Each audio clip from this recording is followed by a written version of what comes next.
Deuxième partie de mon témoignage. Et donc, on est déjà au niveau où je calcule, je me rends compte que si mon neveu vient me chercher, on retourne à la maison et je reviens, j'aurais raté l'avion.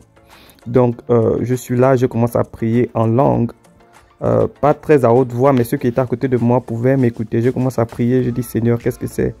Je commence à prier pendant que je suis en train d'attendre mon neveu. Et après, le Seigneur me dit de regarder encore bien dans mon portefeuille. Quand je regarde encore bien dans le portefeuille, je vois une carte d'étudiant. Ça, c'est quand j'avais appliqué pour la première fois pour l'université.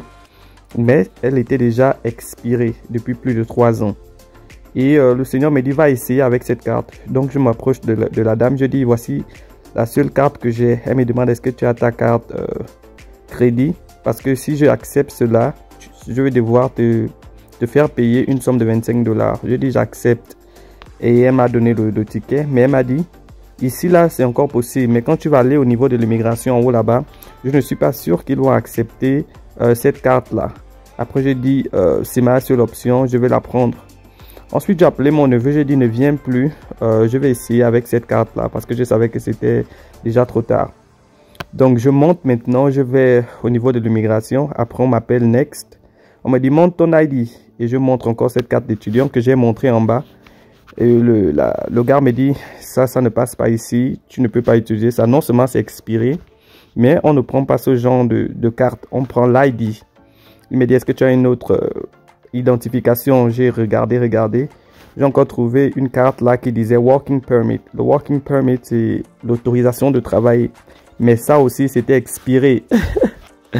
Il me dit, mais tout ce que toi tu as, c'est seulement expiré. Et après, il m'a fait comprendre que c'est pas possible. Mets-toi à côté, ton cas est un peu plus grave.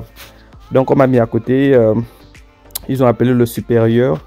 Elle est venue, elle m'a demandé c'est quoi le problème. J'ai expliqué la situation. Après, elle me regarde dans les yeux.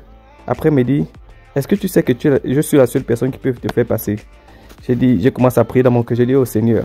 Après, elle me dit, suis-moi. Après, je l'ai suivi.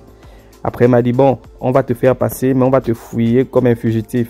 Et donc, on m'a commencé à me fouiller, enlève les chaussures, regarder et tout. Et finalement, je suis passé. Gloire à Dieu, alléluia. Et j'ai béni vraiment l'Éternel parce que j'ai compris que c'était lui qui était derrière tout ça. Et quand je suis arrivé, n'est-ce pas, à Washington DC, c'est là où j'ai encore compris pourquoi. Parce que j'ai vraiment été béni, les prophéties qui ont été prononcées dans ma vie. Et je ne vous dis pas tout. J'arrive à Washington DC aux environs de 22 h. Je suis tellement fatigué. Et la personne qui vient me chercher, lui aussi, il retarde. Il vient me chercher aux environs de 23 h. Et il me dit, on part directement à l'église. Je dis, quoi? Il m'amène directement à l'église. Je suis tellement fatigué. Mais une fois que je suis arrivé à l'église, je suis resté debout jusqu'à 3 h.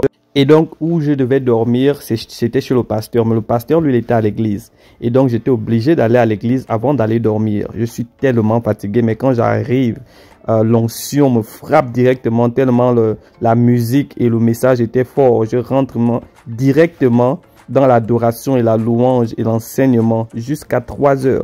Et c'est là où j'ai compris la parole de Dieu qui dit... Quand tu es faible, c'est là où il est fort. Et j'ai compris que c'était l'Éternel qui était avec moi. Et j'ai compris pourquoi le diable ne voulait pas que j'arrive. Parce que j'ai été vraiment tellement béni. Et je prie que ce message puisse fortifier quelqu'un.